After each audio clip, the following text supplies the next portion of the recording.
Hey, you guys. It has been, gosh, has it been weeks since I've gone live? I think it has. Um, but I wanted to check in. Definitely Power Talks with guests will be back soon.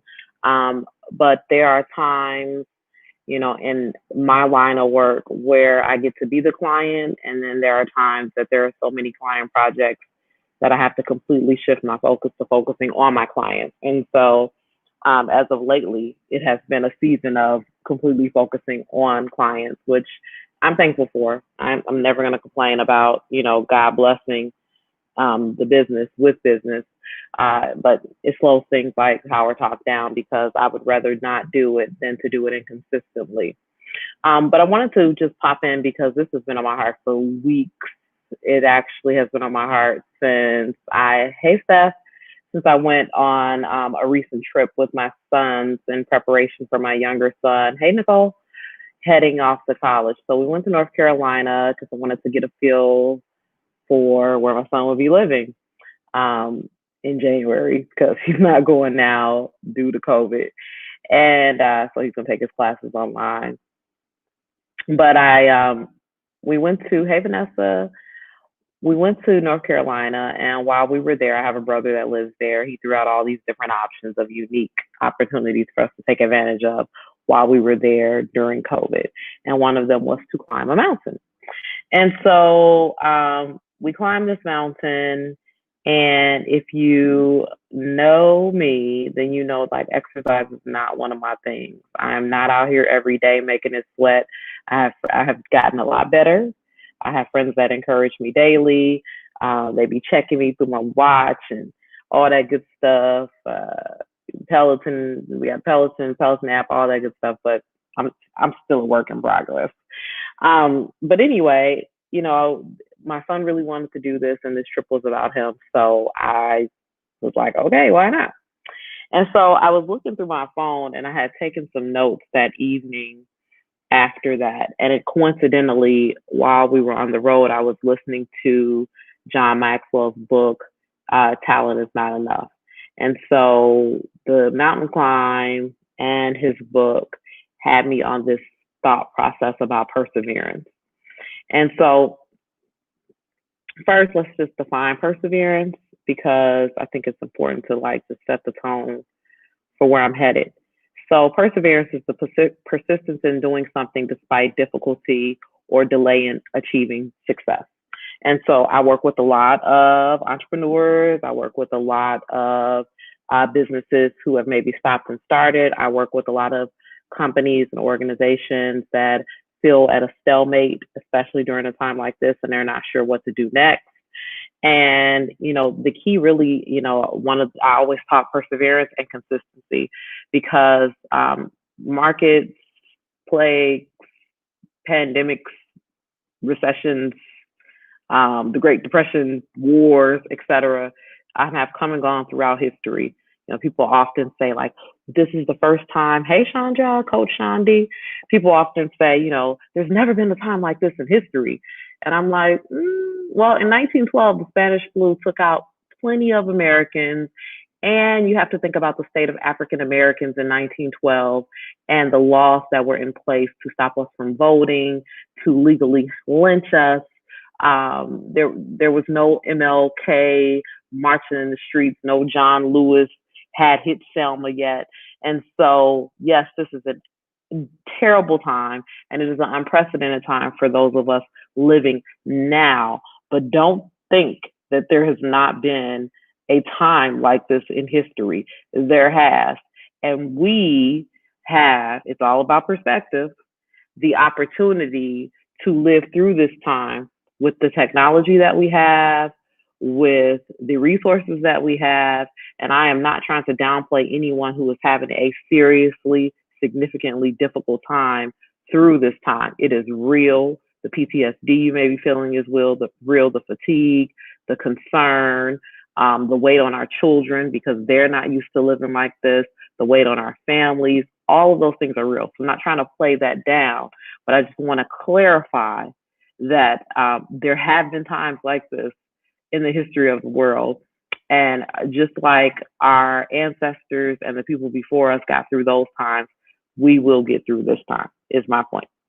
So when you think about perseverance and that definition, and that definition is the persistence in doing something despite difficulty or delay in achieving success. That's really what entrepreneurship is all about. That's really what this journey is. That's really what your career journey is, especially for people of color, women of color. It's especially, you want to get to the C-suite, you want to get to executive ranks, you want to get into the managerial space, you want to become a leader. It's about persisting despite difficulty and delay, and the belief that if I am persistent and I am consistent in my actions and in my work and I do diligence, then I will get there. It is a faith walk. It is a leap of faith. It is belief, and it is perseverance at its highest form. And I would say majority of you that have said hello, I don't know who else is watching, are Black women. We are the queens of perseverance because we are the bottom of the totem pole. On August 1st, I was like, shout out to all the Black girls, because this is the month that we achieve equal pay in this country. And so equal pay day for us is August 13th. And for those of you not familiar, equal pay day is the day. So March 31st is when women as a whole, really white women, are considered to have made as much money as their white colleague has made in a year.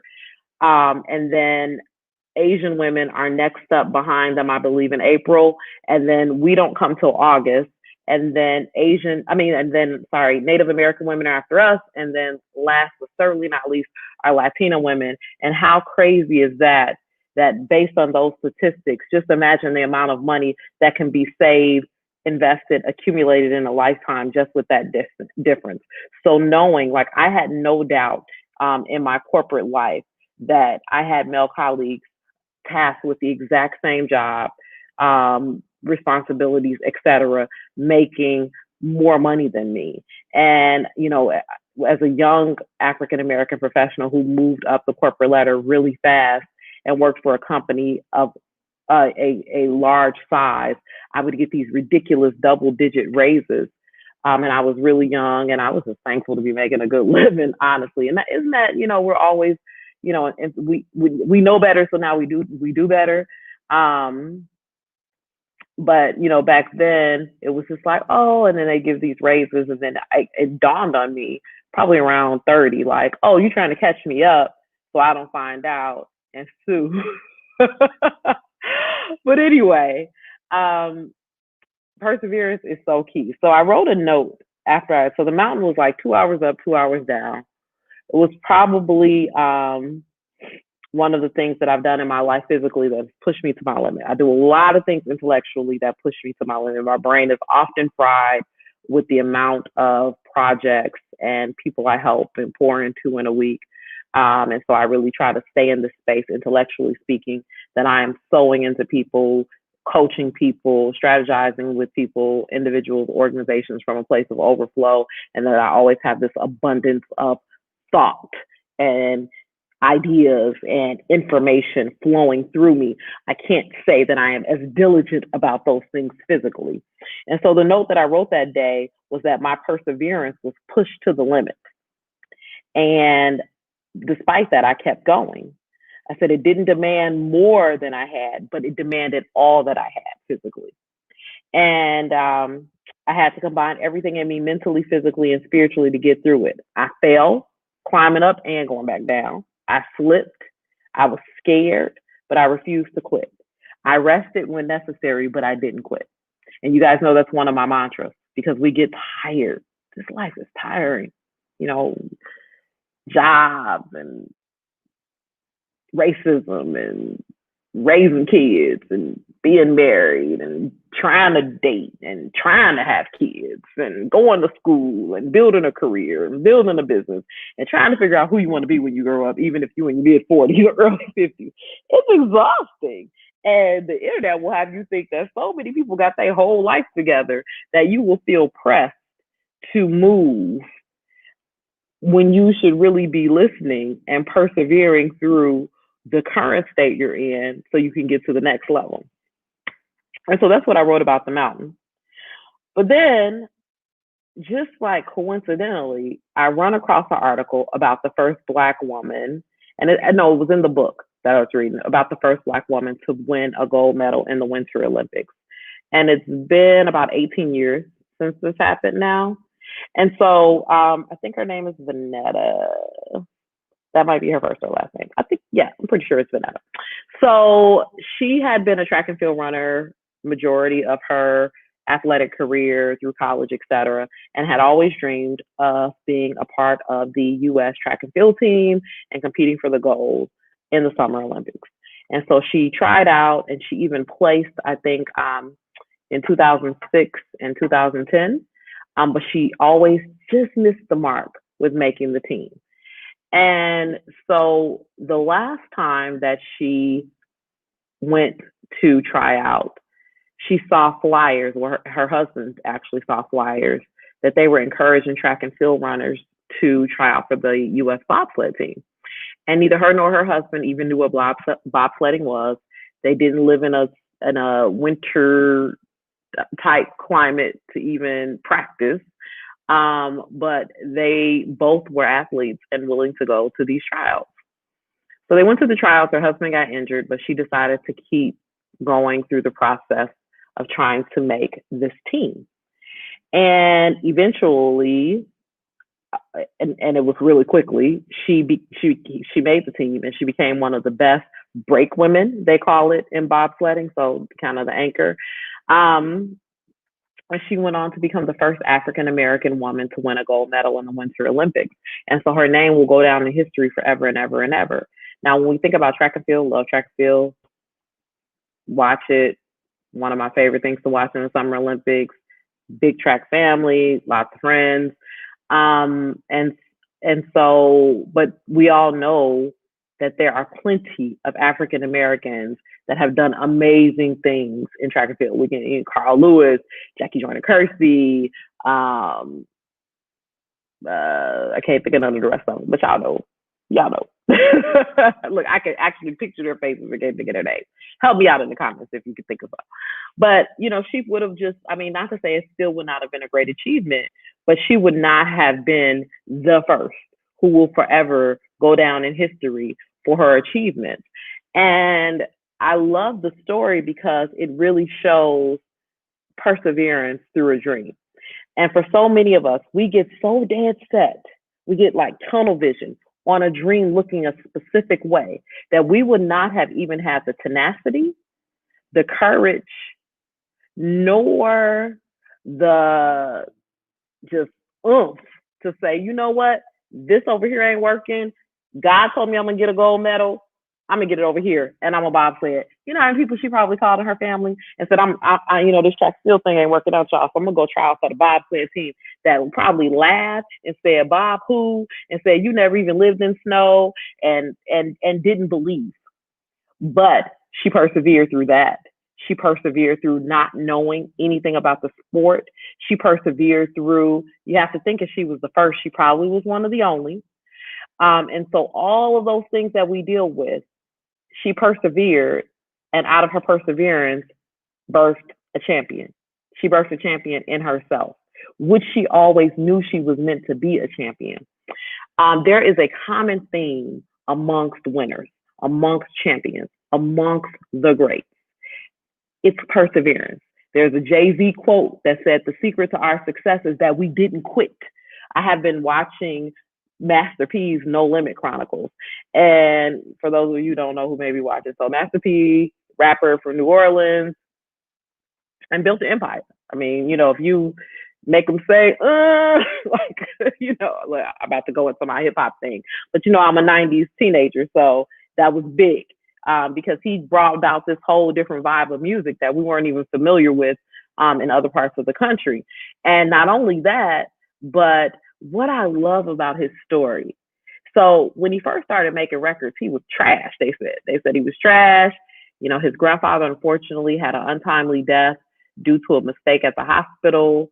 That got their family a settlement. His portion of the settlement was $10,000. And he took that $10,000 and he invested it into a record store And of course, we all know $10,000 ain't nothing. So it was not like this high scale operation. And and that's all he did. He didn't use that to get a loan. He used that, and he was like in Richmond, California, which is like right by Oakland, and it's not was, I don't know how it is now, but back then, based on the documentary, it was not a great place to be. There was a lot of crime, there was a lot of drugs, and he had grew up in the projects in New Orleans, and so, but he always knew that he was meant to do more. He said his grandmother always told him there was no limit to what he could accomplish when he walked in what God purposed for him. And so that was why he named his record label No Limit.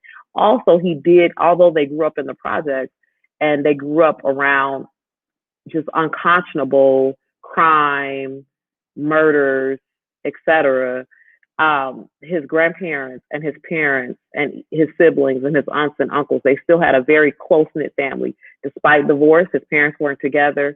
And so to me, that is the quintessential sign of a leader, is that as he tells his story, weaved all through it are these areas that he could have easily quit, that he could have easily gone another direction, where he tried to quit, where he tried to do something stupid. There's a story that he tells where he tried to use a gun to do something irresponsible, and the gun jammed. And so when I think about my life, and when I think about some of the irresponsible things that I did as a young person that could have taken my life, when I think about just some of the choices that I've made, even as an entrepreneur, that could have tanked the business, it hasn't mattered, because there's something on the inside of me that knows what it is that I'm meant to do and knows what it is that I was born to do. And so that is the wake-up call every day. That is the alarm clock. That's what keeps it pushing. Mark Twain said the two best days of a person's life are the day they're born and the day they figure out why. And so I have spent a lot of time. I spent a lot of time in my 30s, my late 30s, focused on figuring out why it is I believe that I'm here. What legacy do I believe that I am supposed to leave in this earth? And it does, I don't always get it right. I don't always want to do it. It's a lot of responsibility. They got that, do what you love, you never work a day again in your life. Well, actually, you're going to work every single day, but they tell you it won't feel like work because you love it so much. It still feel like work. However, it's fulfilling work. And you can look at yourself in the mirror and be proud at the work in which you're doing, because you do love it and you know that you're working in your purpose. But back to this piece about perseverance, is that there are so many talented people out there with so many great ideas and so many ways that they can change the world. I tell people all the time, we all have the skills to pay the bills. When I see people that almost make it or just barely make it or on the cusp of making it, like the difference between getting to that next thing is about perseverance. I've had so many opportunities to quit. I've had so many and I don't mean like opportunities. I don't mean bad opportunities. I mean like where people offer me very attractive opportunities for me to say, you know what, I'm a dunk this and I'm gonna go over here. But that quitting is not an option, and so that's when you have to, as hey Joanna, that is how you would have to do what Les Brown often says that I love, is you have to stand up on the inside of yourself and say, I'm going to persevere. You can cry, like my favorite meme, you're going to cry about it or you're going to boss up. You know what? I'm going to do both. I do both often. But at the end of the day, I know what it is that I am purposed to do. And every day I focus on living a life that pushes that purpose forward. That's the other piece too. You ain't got to change your whole life every day. Movement is movement. Progress is progress. Some people want to rush it. It's no such thing. That's the other thing through this Master P Chronicles. It's so funny where I find inspiration, y'all. Don't get it twisted. I can watch Warren Buffett and Steve Jobs and all of those people, but also you can't deny. So Master P not only figured this out, he opened the record store. He got all his family out the projects. he started selling his records out his trunk and putting out everything on his own. And then when he finally accumulated enough money from shows and mixtapes, he took his first major investment and he found out who Michael Jackson's lawyer was. And he told him, "You got to pay me $25,000 for an hour of my time." And he was like, "Okay." So he walked in there with a plan and he said, "I want to know how this record industry really works. What do I need to do to make money?" And Michael Jackson's lawyer told him, "You need a distribution deal. You don't want a record deal. You want to own your masters. You want a distribution deal, and you want it to be at least 85-15, and then you will make money." So Master P leaves that meeting. He keeps that knowledge in the back of his mind. Another key trait of leaders, they stay teachable. They figure out who they need to connect with, and they make the call and or the investment to make sure they can gain the knowledge. So many people out here wanting free game. So many people out here not willing to invest in themselves. He believed his family living in, I mean, like he got him out the project, but he just took like one step up. They were still low income housing. It just wasn't subsidized anymore. And so even during that time with little children, he knew that he was on the cusp of something big. And so he was willing to make that investment. And so when he finally was able to sit down with Priority Records, and they were, well, first he sat down with Jimmy Iovine, which if you don't know who Jimmy Iovine is one of the most famous record executives in history. And he started Beats by Dre with Dr. Dre and is a billionaire, but has always been a record executive, a music executive. And Jimmy Iovine gave Master P his first major meeting. It was with Interscope during the time he also had Tupac and all of them signed to his label, Dre, Ice Cube, Ice Cube, NWA, etc. No, he didn't. He didn't have them. Priority had them, but he had Tupac and he had Suge Knight's crew. Put it like that. So he had them, and so he offered Master P $1 million. But it was a 7-year contract. He didn't own any of his own music. He wouldn't be able to use his record label's name. And so, Master P said, "Let me go get something to eat and think about it." During this, after he offered him $1 million. And Jimmy Iovine told him, if you don't come back, you'll never get a record deal in this town. Master P was like, all right, he ain't come back. Because what he realized in that moment is if that person was willing to offer him $1 million, then he was worth $100 million. That's the other thing you have to understand too. That's that whole know your worth, then charge tax, or that know your worth and make sure you're charging it. Like when you understand what your value is in the marketplace, like believe it. And then know that especially if you're negotiating with someone else, that they usually try to save some money. And so you're probably worth more than what that initial offer is. And so he takes a huge, huge chance, persevering.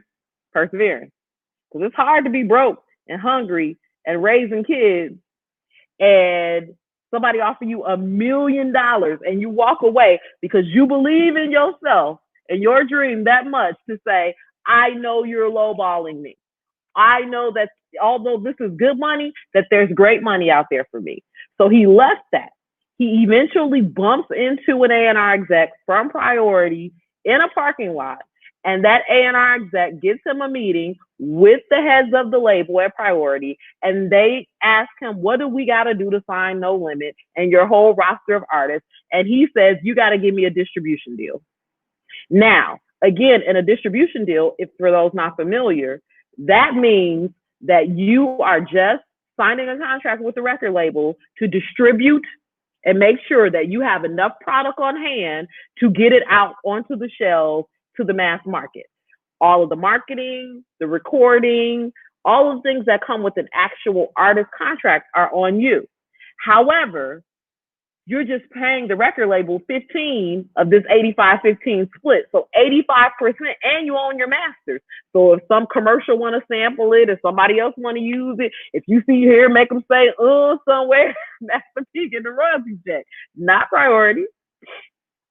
And so they were like, sure, because again, they didn't think he was gonna do much. That shouldn't cost us much. That sounds like a win-win for us. All of a sudden, Master P was like, he was an extra dope boy. He was like, I could flip records like I used to flip crack. And so he's putting out enough music and he going platinum. And so he's making buku money. And I just wanted to share that, and it's on BET. There's only been 2 episodes. I'm excited for the rest of them because I love watching a leader's journey, and I love that we're finally at a part of life that we can appreciate someone like Master P's journey. Because at the end of the day, it may not be polished. He may have gold teeth. C Murder might be in jail. All of those things, but the fact that most of the people like, say, you're watching one about Steven Spielberg or John Lucas or Steve Jobs. These people come from families where, first of all, they have white privilege. They have great educations. Even if they Steve Jobs and they chose to drop out of school, he had an opportunity. Mark Zuckerberg went to Harvard.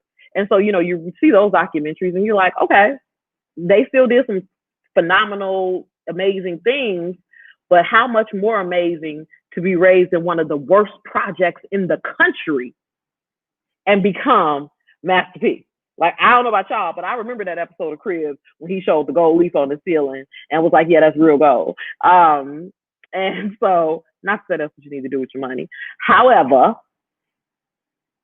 even when No Limit fizzled, we don't hear about, Snoop was probably the last major artist we heard about that got signed to No Limit.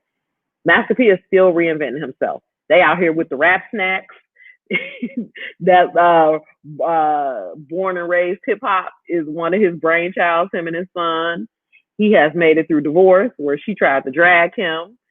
Absolutely, and legally, see. And he didn't start that way. And he could have went left at plenty times.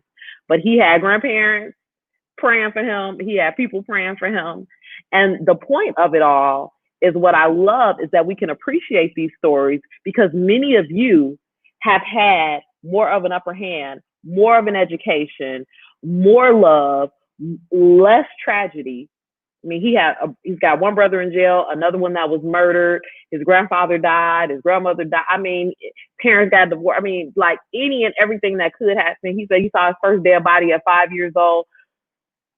That's not a lot of y'all's story. That might be some of y'all's story, but that's not a lot of y'all's story. But even if that is your story, he is proof that despite that story, that you still can believe in yourself, in what you're purposed to do.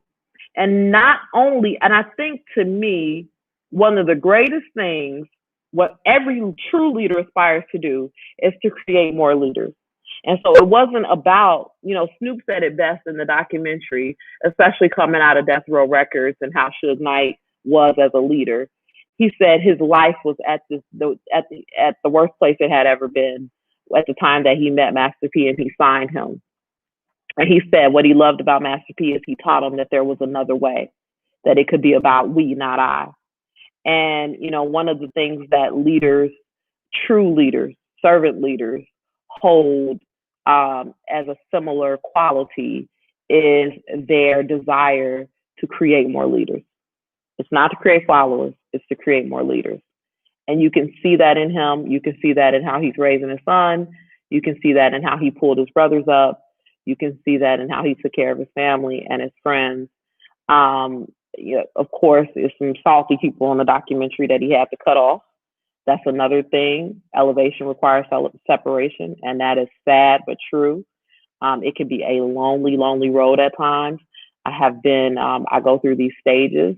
I mentioned at the top of this that I haven't been doing a lot of these power talks because I've been so busy with client work. Well, when I'm this busy with client work, there's 2 things that get my attention: work and my family. So then and when I say my family, I mean my husband and my kids. So then where does my extended family and my friends fall? Way, if you've ever heard me do my glass ball, rubber ball analogy, right now they all rubber balls. It's out here bouncing until I got a free hand to catch them. And it's a season. And the real ones will be there when I'm done. And the ones, and they're used to it. And the ones that don't make it, I got some place to be. I got some place to go. I got some things to do. Got some a legacy to build, and I have some lives to impact. And I am look if Kish, if you still on, like I'm unapologetic about that. I am unapologetic about that and what it is that I have been purposed to do.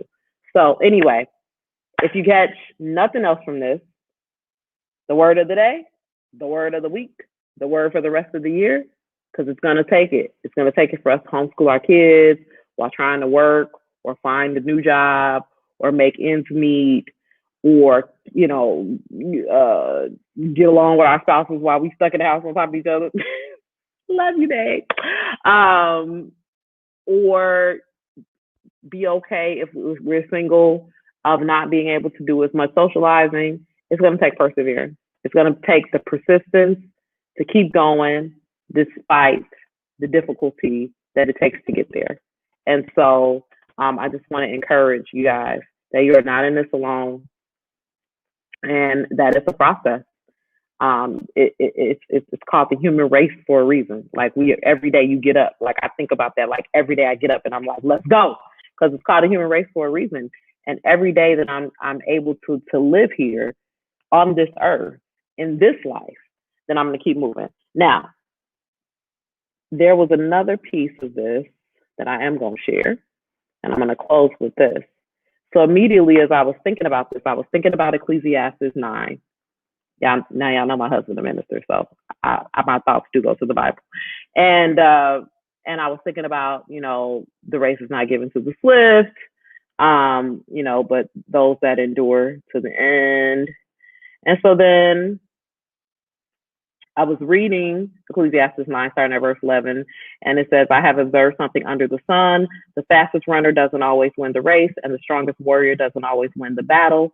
The wise sometimes go hungry, and the skillful are not necessarily wealthy. And those who are educated don't always lead successful lives.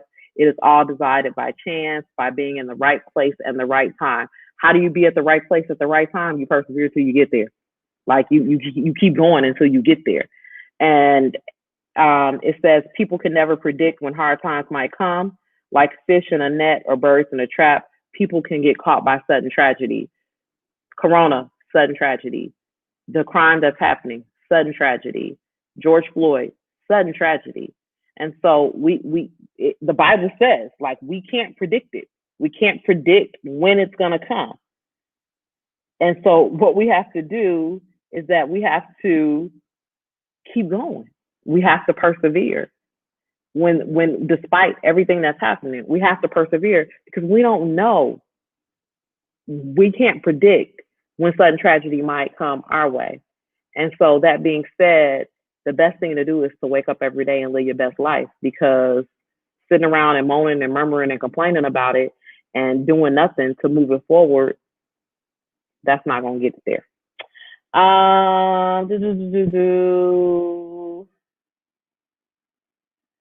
Y'all save the rest of read Ecclesiastes 9 if you're a Bible scholar.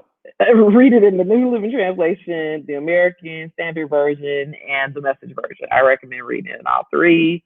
I would start at about the whole chapter wouldn't hurt you. So yeah, that's all I got today. All right, you guys. Peace, love, power. I'm out. Today will be what you make it, or the rest of today. Choose to make